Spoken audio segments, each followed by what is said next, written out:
Boa tarde a todos, que a paz do nosso Senhor e Salvador Jesus Cristo esteja contigo, meu irmão e minha irmã. O tema da mensagem de hoje é o seguinte: o impedimento secreto à oração.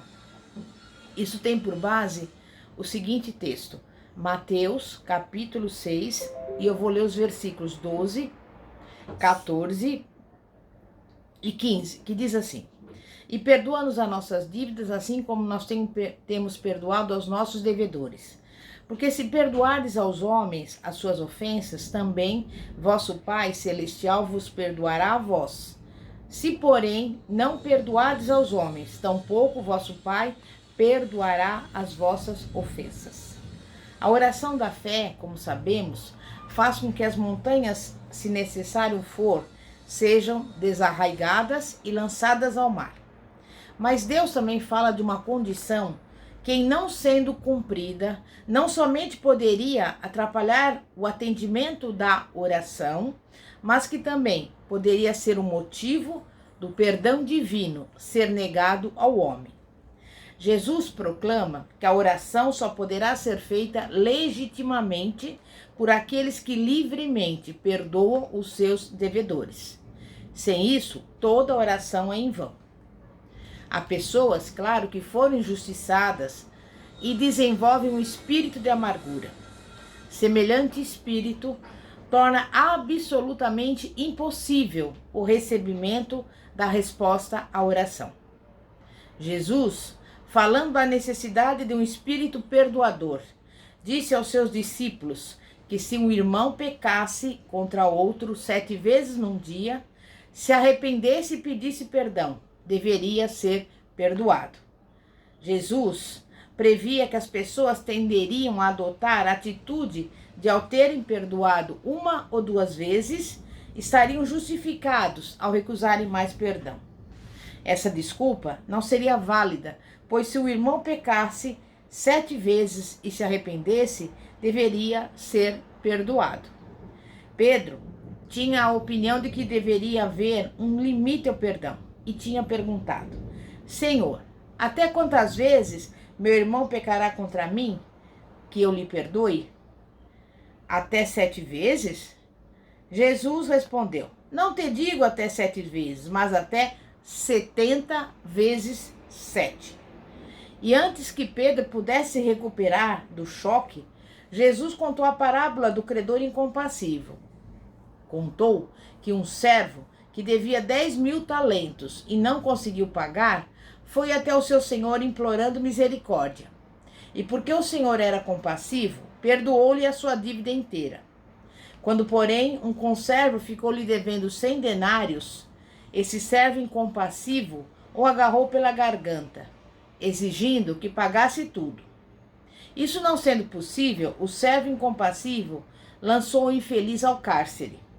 Quando, pois, o senhor deles ficou sabendo dessa ingratidão, deu ordens para que o servo que se revelou incompassivo não tivesse misericórdia, mas que fosse entregue aos verdugos até que tivesse pago tudo. E Jesus acrescentou em seguida: Assim também meu Pai Celeste vos fará, se do íntimo não perdoardes cada um dos seus irmãos. Mateus 18, 35. Jesus, como sabemos, praticava aquilo que pregava. Depois de tanto sofrimento, após suportar a zombaria da multidão, de receber a coroa de espinhos e de ser pregado na cruz, para sofrer horas de agonia, ele ainda pôde levantar os olhos ao seu Pai Celestial e orar em prol dos seus inimigos, dizendo: Pai, perdoa-lhes porque não sabem o que fazem. Lucas 23, versículo 24. Jesus fez do perdão uma condição prévia absoluta para que as orações sejam atendidas. Mas por que ele atribuiu ao perdão tão grande importância? Porque aqueles que exercem o perdão somente poderão agir assim se tiverem o amor de Deus derramado no seu coração. Somente aquele que tem amor desse tipo é digno de remover montanhas. Conforme disse Paulo, ainda que eu tenha tamanha fé, ao ponto de transportar montes. Se não tiver amor, nada serei. 1 Coríntios 13, versículo 2.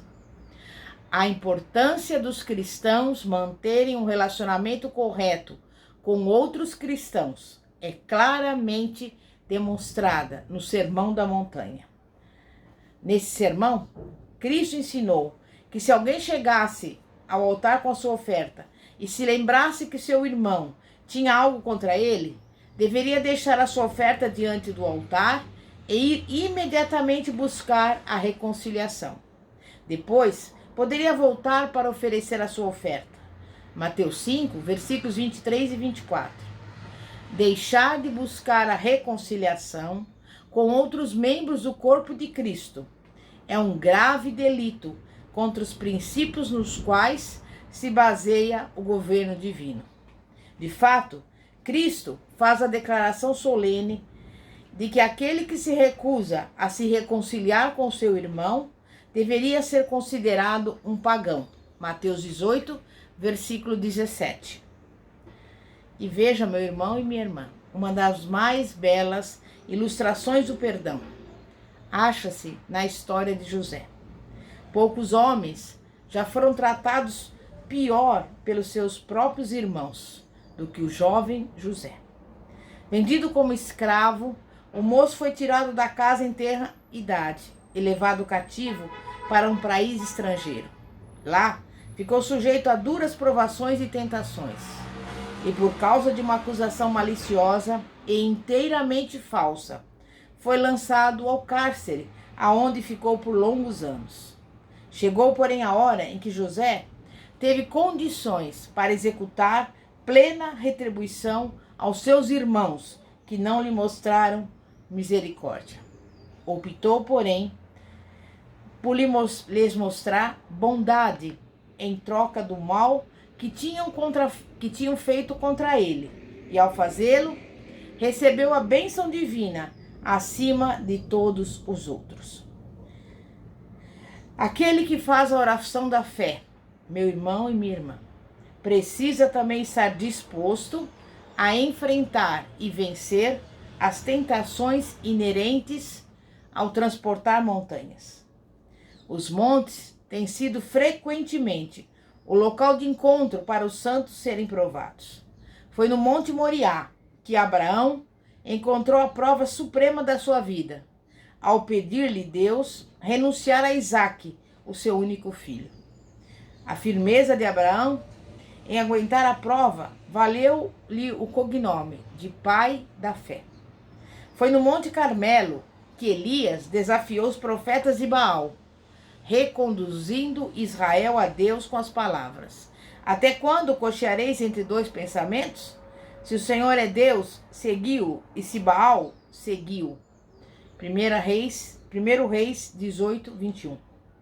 E lá, diante do povo, justificou ele a sua fé num Deus sobrenatural, quando em resposta à sua oração, do céu desceu fogo e consumiu o holocausto. Cedo ou tarde, os cristãos irão enfrentar as mais sutis tentações do diabo, o orgulho e a ambição. Não devemos, porém, buscá-las. Nenhuma vantagem há em nos colocarmos no seu caminho. Foi por isso que Cristo nos ensinou a orar: não nos deixeis cair em tentação, mas livra-nos do mal. Eis aqui a antecipação divina ao mal e a libertação dele, antes que nos enlace. Pessoas buscam a Deus depois que as complicações as envolveram, sem compreenderem que, se houverem orado mais cedo, talvez as tivessem evitado. A Bíblia diz: o avisado vê o mal e esconde-se, mas os simples passam e pagam apenas. Provérbios 27, versículo 12. Mas eu te digo, há um lugar de segurança e proteção do mal. Aquele que habita no esconderijo do Altíssimo, à sombra do Onipotente descansará. Porque ele te livrará do laço do passarinheiro e da peste perniciosa. Ele te cobrirá com as suas penas e sob as suas asas estará seguro. alguns trechos do Salmo 91. Aqui temos a prometida libertação dos ardis de Satanás. Jesus ensina que melhor seria que os homens orassem antes, para ficarem livres da tentação, que socorridos depois que ela os engolfasse. Com os discípulos, nem tudo ia bem. Iriam passar pela maior crise das suas vidas. Em breve, surgiria o traidor, e sobre eles recairia o pânico e a confusão. Entretanto, durante aquele precioso tempo em que poderiam se fortalecer para enfrentarem a tempestade que sobre eles desceria, continuavam dormindo. Jesus Cristo interrompeu a sua própria oração, num esforço por torná-los conscientes do perigo. Vigiai e orai, para que não entreis em tentação. De nada, porém, valeu isto. Os discípulos continuaram a dormir. Os milicianos armados vieram, e eles despertaram para cair em grande confusão. Pedro, em pânico, negou seu mestre e chorou amargamente por esse ato de covardia. O seu grande erro fora não ter orado quando ameaçado de tentação. Não deram ouvidos às palavras de Jesus: vigiai e orai, e continuara a dormir enquanto seu mundo lhe ruía aos pés. A admoestação para vigiar e orar destina-se aos cristãos de todos os tempos. Prever o mal e evitá-lo através das advertências prévias dadas por Deus é uma lição ensinada repetidas vezes nas Escrituras Sagradas.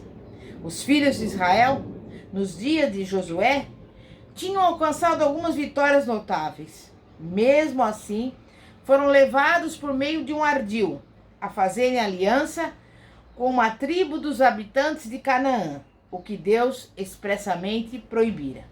Caíram na armadilha, porque com o júbilo da vitória, negligenciaram buscar o conselho do Senhor. Davi também tinha o hábito de inquirir o Senhor antes de tomar cada decisão.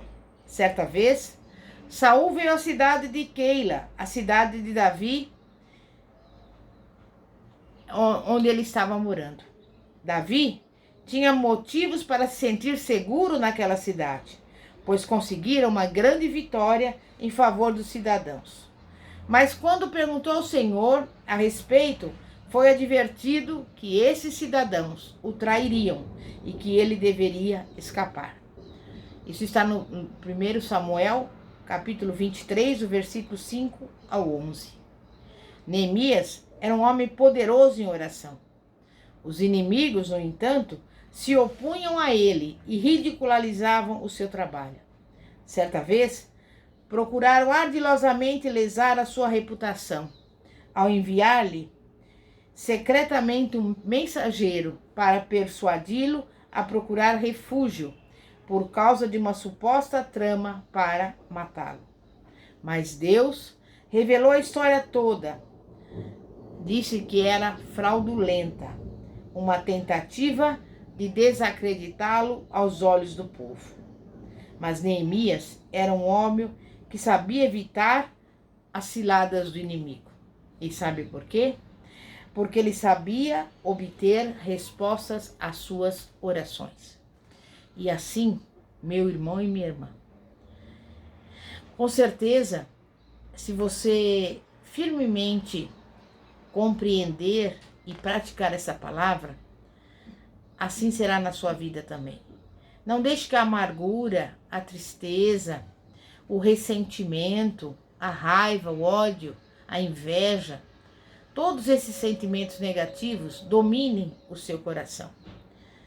Mas a partir do momento em que você liberar o perdão aos seus devedores, aos seus inimigos, você vai poder, além de receber o perdão divino, receber todas as bênçãos que o Senhor tem preparado para você, em nome de Jesus. Vamos orar.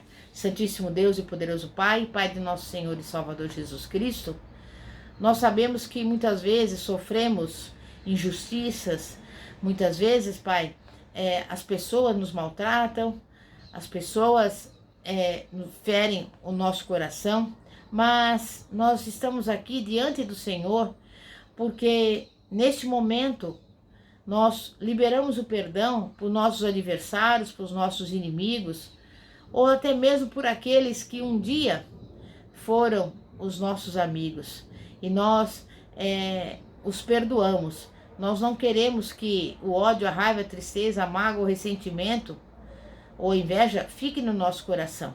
Nós liberamos o perdão para os nossos adversários, para que venhamos receber do Senhor o perdão divino. Não que isto seja uma troca, mas nós estamos verdadeiramente arrependidos no sentido de que não podemos permitir que esses fatos negativos dominem o nosso coração.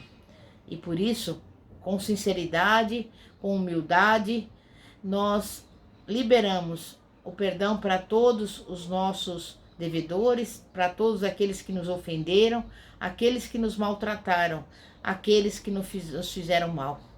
E neste momento, como ministra da palavra de Deus, eu profetizo o perdão divino na sua vida, em nome de Jesus. Amém e graças a Deus. Glória a Deus. Eu agradeço a todos e convido-os a continuar seguindo-nos no canal do YouTube, também na página do Facebook, Igreja Poder de Cristo. Que a paz de nosso Senhor e Salvador, Jesus Cristo esteja contigo. Amém e graças a Deus. Glória a Deus.